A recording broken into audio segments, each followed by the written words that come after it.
Greetings, brethren, and welcome to our presentation, where today we will look at the most interesting subject of the Shepherd's Rod, Volumes 1 and 2. Do Davidians really believe these books? Well, it's remarkable that over the years there are Davidians that doubt things that are being taught in those books. Why is that? Well, today we're going to look at a case study and address the question, why do so many Davidians not believe portions written in these two books? And we're going to look at specific examples of unbelief that will highlight those. There's at least 7 that we'll talk about. And then in the end, the conclusion, what is the remedy to this strange paradox, how people that profess to believe books written by the author of the Shepherd's Rod, but then they have problems with what's being taught therein. There is a remedy. So let us follow on as we enter into our presentation. We'll begin with this text for meditation. It comes from Testimonies, Volume 5, pages 675 and 676, published in 1889. It reads, "Those who desire to doubt will have plenty of room.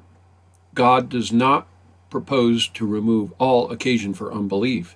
He gives evidence which must be carefully investigated with a humble mind and a teachable spirit, and all should decide from the weight of evidence. God gives us sufficient evidence for the candid mind to believe, but he who turns from the weight of evidence because there are a few things which he cannot make plain to his finite understanding will be left in the cold, chilling atmosphere of unbelief and questioning doubts, and will make a shipwreck of faith." So we see here, brethren, that if we doubt things that have been published by the prophet in the Golden Bowl, then the end game is fatal.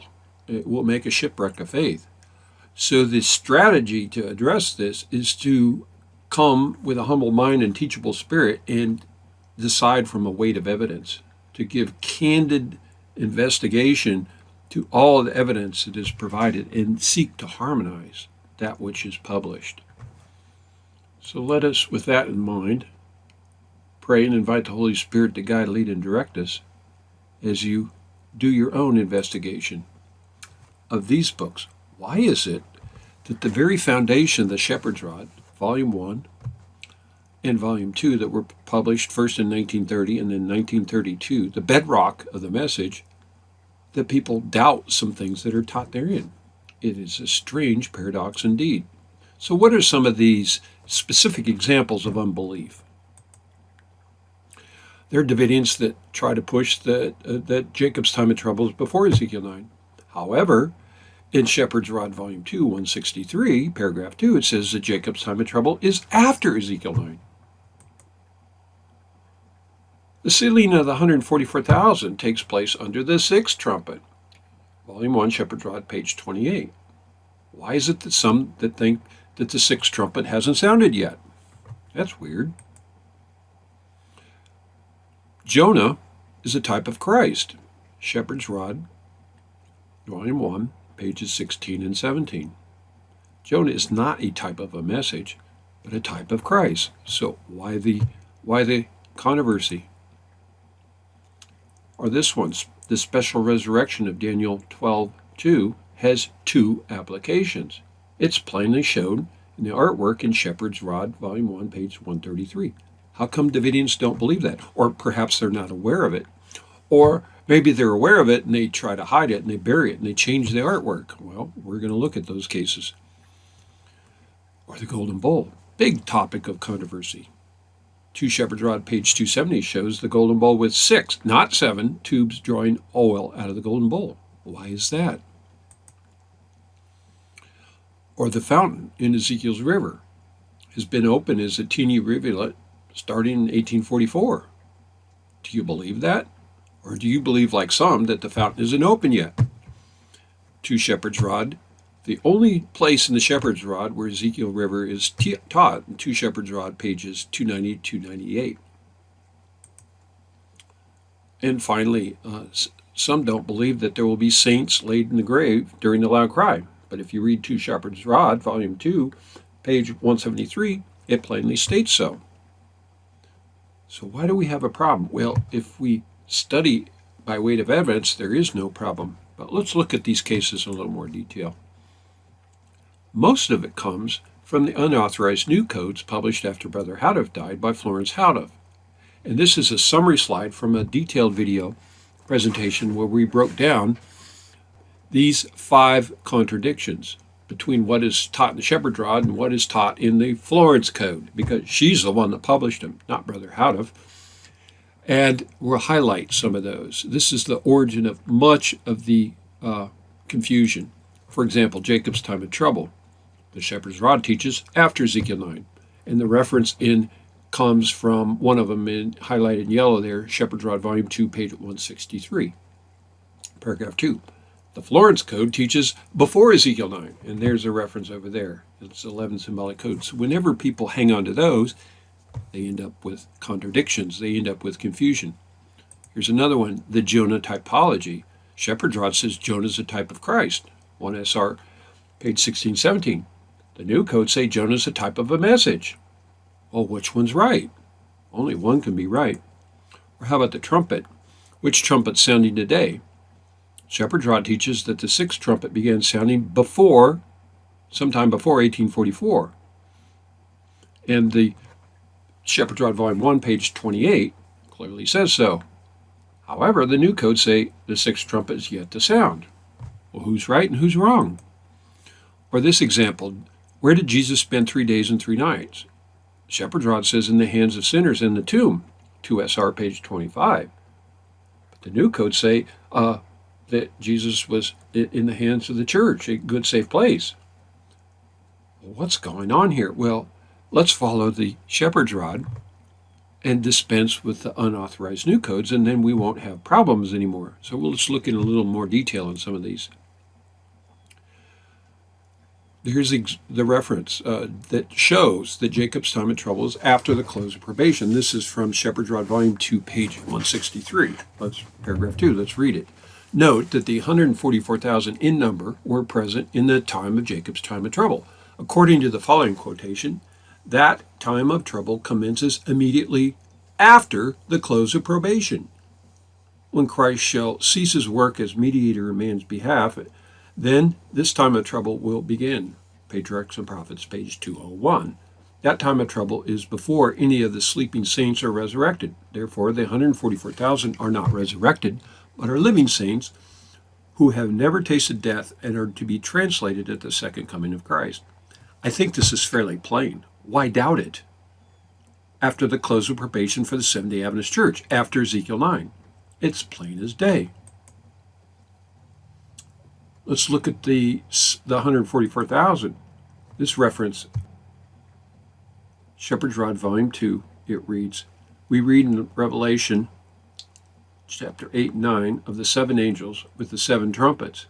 These 7 trumpets indicate the principal political and warlike events which are to try and inspire during the time of the gospel church. The sealing of the 144,000 belongs to the time of the 6th trumpet. Once again, so plain that nobody can mistake it.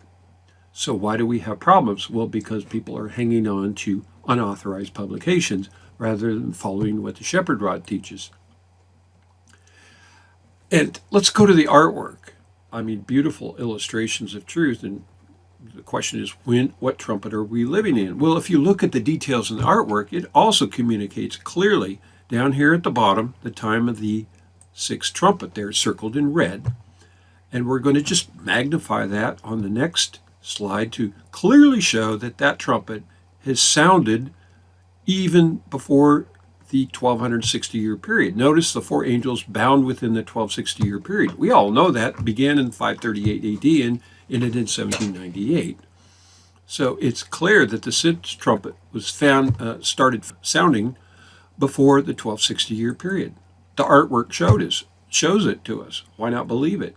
We can also confirm this in 5-track pages 31 and 78 that say the same thing in words, in writing. So you can look those up if you want. We have a whole presentation video. You can look at the description box below. We have links to the videos where we've discussed many of these topics in more detail.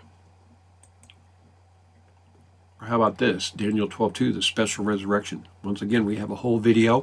You can look at the link in the description box below on how to harmonize. It turns out that the special resurrection, that most Davidians believe it's before the close of probation, sometime during the period of loud cry. And these are the references they use.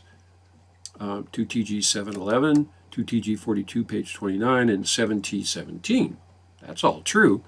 But what about these references over here? Great Controversy 637, Shepherd's Rod, volume 1, page 23, and volume 2, page 146. Davidians don't believe that. Why is that? They come up with this lame excuse that, well, Brother Houteff and Sister White didn't have all the light. So what? They made a mistake? Come on, read the whole text of Great Controversy. It's talking about things that take place during the plagues, not while probation's still open. So was Ellen White wrong? I mean, obviously not. So we show clearly that there's a way to harmonize both are true, and there's a double application. So please investigate if you haven't, and seek to harmonize rather than create friction or conflict. This is why Davidians have problems, because they don't believe everything that's published in the Golden Bowl. And where's the double application? It's interesting that after we harmonized this, we discovered that in the artwork in Shepherd's Rod, volume 1, page 133, in the artwork of EZEKIEL 4, the grains, lots of information here. And buried in there is the double application. Have you seen it? Have you paid attention? Have you not let a line or a word escape your attention? Well, here it is. Highlighted in yellow, the first application, Daniel 12:2, around the time of the sealing of the 144,000. But did you ever notice up here at the top, as we progress along this timeline, step by step, up until the period of Seventh-day Adventist Church, the three angels' message, purification, loud cry, gospel completed, and then the seven last plagues, look there, up at the top. Special resurrection, Daniel 12:2. Isn't that interesting? One here and one there. Have you ever noticed that? You know, there's Davidians that probably have noticed it, but they couldn't harmonize it, or they couldn't harmonize with their own understanding, so they came to a conclusion that Brother Houteff made a mistake, and so they step up and tell him how to teach his message, and they altered this. Okay, we'll show evidence here in a couple slides. Here's another big one, the Golden Bowl.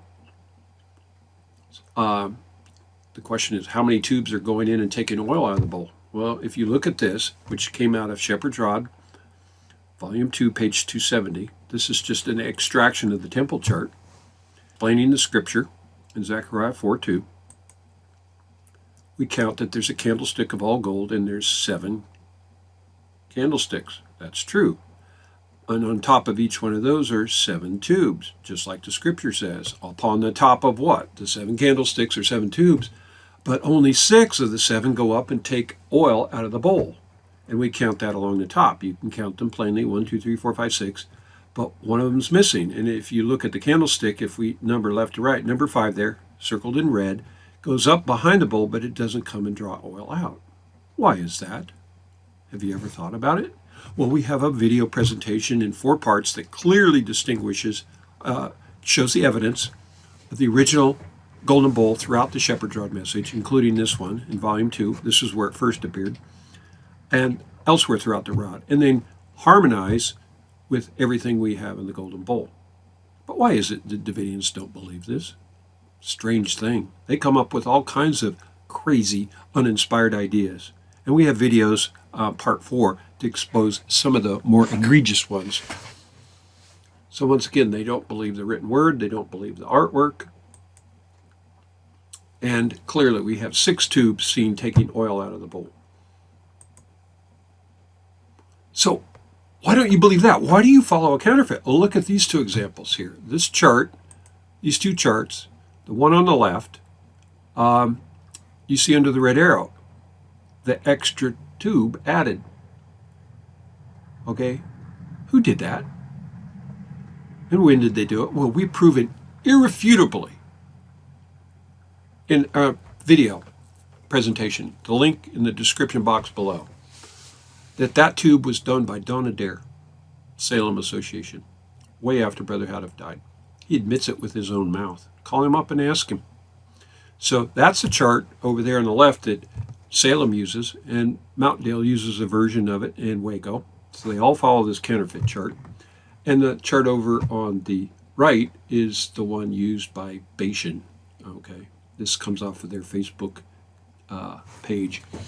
So here we have all these associations, rival associations competing, and they're all peddling a counterfeit. Which one are you going to follow? Amazing. Let's follow the original and not these man-inspired.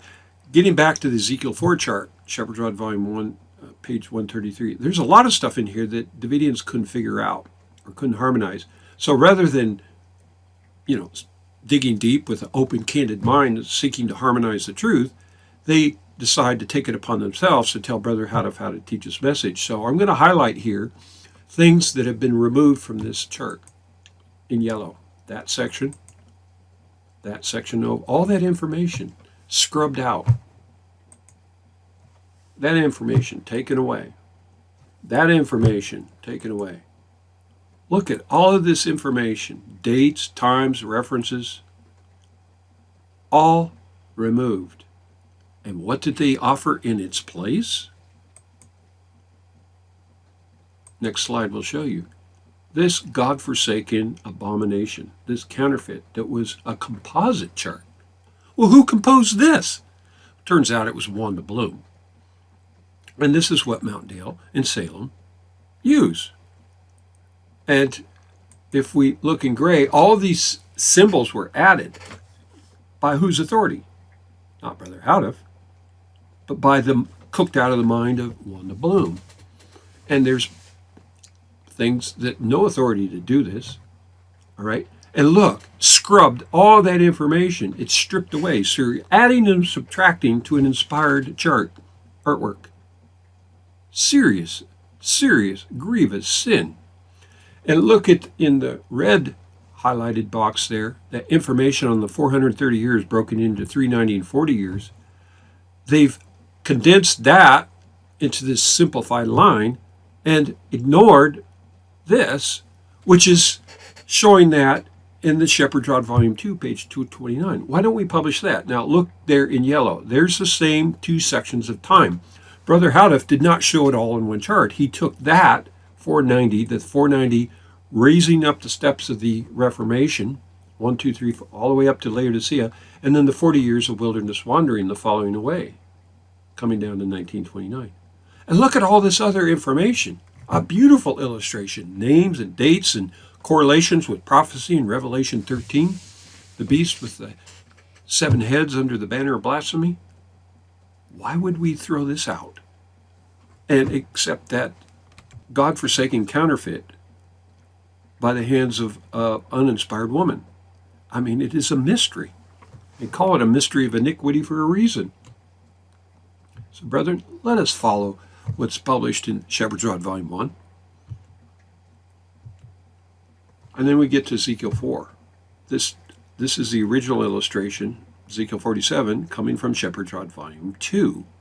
And clearly we see here, there's two groups, the 144,000 and the great multitude, circled in red there. So obviously this chart has an application for two sections of time, one for the church and one for the world. But there are Davidians that don't believe this, specifically Waco and Wanda Bloom's group out in California, because it contradicts their location of their, quote, headquarters. They try to say the fountain isn't open until after Ezekiel 9, which is total falsehood. So we see the message in two sections and the various components, which they fail to dig deep and investigate. The fountain, the altar, the temple, and the east gate, these are all things that have meaning. We have a video presentation that breaks it all down in great detail. But here's an interesting thing. Do you realize that that fountain opened in 1844? That was the judgment that began the judgment of the dead, began in 1844. And then in 1930, that second gate opens. And what began in 1930? Well, the judgment for the living. Do you know those things? You should. And that the east gate is Ezekiel 9. Do you understand that? It's in the rod if you go look for it. So this shows you the period of time from 1844 up until Ezekiel 9, the section involving the Seventh-day Adventist Church, from which the 144,000 are sealed as the living saints, the first fruits of the harvest. They go out into the world, into EZEKIEL, and applies to Babylon of the world, the second section. And this is the period where the truth, representing people and the message, expands. And you have a great multitude coming in. So the Waco brethren teach that only this portion applies, and they ignore the rest. This is the work of cunning artificers, peeping wizards, and prophets of Baal who are trying to deceive because they don't believe what the shepherd's rod teaches, because it goes contrary to their teaching on their move back to Waco. They also don't believe that saints died during the loud cry. Let's read this reference, Shepherd's Rod, Volume 2, page 172, paragraph 4. It reads, "And I heard the voice of heaven saying unto me, Right, blessed are the dead which die in the Lord from henceforth. Yea, saith the Spirit, that they may rest from their labors, and their works do follow them. Which die from henceforth, that is, from the commencement of the loud cry. Thus, the word declares that some of the saints will be laid in the grave even during the time of the harvest." Loud cry. We quote from Counsels of Health, page 375. "Many will be laid away to sleep before the fiery ordeal of the time of trouble shall come upon the world." There are Davidians that don't believe this, and they come with all these justifications and excuses to explain away which plainly published in Shepherd's Rod, Volume 2. Strange fire indeed. Why is it that they're so determined to sweep under the rug these plain statements? Did Brother Houteff make a mistake? Or more likely, is it perhaps that they don't believe? Or they can't harmonize with their own understanding? Or that it contradicts their private uninspired teachings? You decide. So it's very evident here that some, even professed Davidians, want to tell Brother Houteff how to teach his message. Right here, Testimonies Ministers, page 475, paragraph 3. And this is the 1962 edition. Prophecy must be fulfilled. The Lord says, "Behold, I will send you Elijah the prophet before the coming of the great and dreadful day of the Lord." Somebody's to come in the spirit power of Elijah, see appendix. "And when he appears, men may say, 'You're too earnest. You do not interpret the scriptures in the proper way. Let me tell you how to teach your message.'" Yes, the Seventh-day Adventist Church leadership, charges Brother Houteff he doesn't know how to interpret the scriptures, and they want to tell him how to teach his message. But have you ever considered that the worst offenders of this are professed Davidians themselves, who don't believe what Brother Houteff published and want to tell him how to teach his message on these topics, on all these abominations found in the unauthorized new codes? The evidence is right there, plain as day. The appendix item was added in 1962, of course. In earlier editions, 1944 and 1929, it did not have the appendix that tries to reinterpret that this prophet to come, this male, was Ellen White herself, making her transgender. Utter hogwash. So, brethren, stop finding fault with the rod. Let's read this, Testimonies of Ministers. It's the same passage, but the next paragraph. Most people only read the paragraph before, but look at this one, paragraph 4. It reads, "There are many who cannot distinguish between the work of God and that of man. I shall tell the truth as God gives it to me. And I say now, if you continue to find fault, to have a spirit of variance, you will never know the truth. Jesus said to his disciples, I have yet many things to say unto you, but you cannot bear them now. They were not in a condition to appreciate sacred and eternal things. But Jesus promised to send the Comforter, who would teach them all things, and bring all things to their remembrance, whatsoever he had said unto them." So is it possible that there are Davidians who cannot distinguish between the work of God and that of man? Well, we've clearly shown you the evidence. Why do you think we have so much splinters and divisions in our midst? It's because people are finding problems with the rod and they don't seek to harmonize, but they want to interject and impose their own ideas, or they want to ignore what the rod is teaching. Strange fire indeed. So here's a review of our presentation. Over the years, since the death of Brother Houteff, Many professed Davidians have encountered difficulties when reading portions of Shepherd's Rod Volumes 1 and 2. Tragically, rather than trying to harmonize with all that is published in the Golden Bowl, they attempt to mold the message to uninspired ideas that suggest apparent contradictions. This leads some to make a fatal mistake of concluding that these two books need not be published today, or that we are at liberty to publish only what portions they feel are appropriate and neglect those portions which they cannot understand or contradict their preconceived ideas. Probation is particularly guilty of this. They argue against the publishing of the original books, but then they publish portions of them, like tracks 16, 17, 18, and 19. You ever heard of those? Where'd those come from? Well, they didn't come from Brother Houteff. They're taking sections out of Shepherd's Rod Volume 2 in particular, and then republishing those portions they think are inspired, and then leaving behind the stuff they can't harmonize. Terrible, terrible abomination. Telling Brother Houteff how to teach his message. The work of the devil, the work of a counterfeit. However, since the sincere student of the original Shepherd's Rod message, published by Victor Houteff from 1930 to 1954, will seek to harmonize any difficult passages with all that is published in the Golden Bowl, and all such problems will evaporate as the dew does with the rising sun. So, where are you going to stand? Choose this day whom you're going to serve.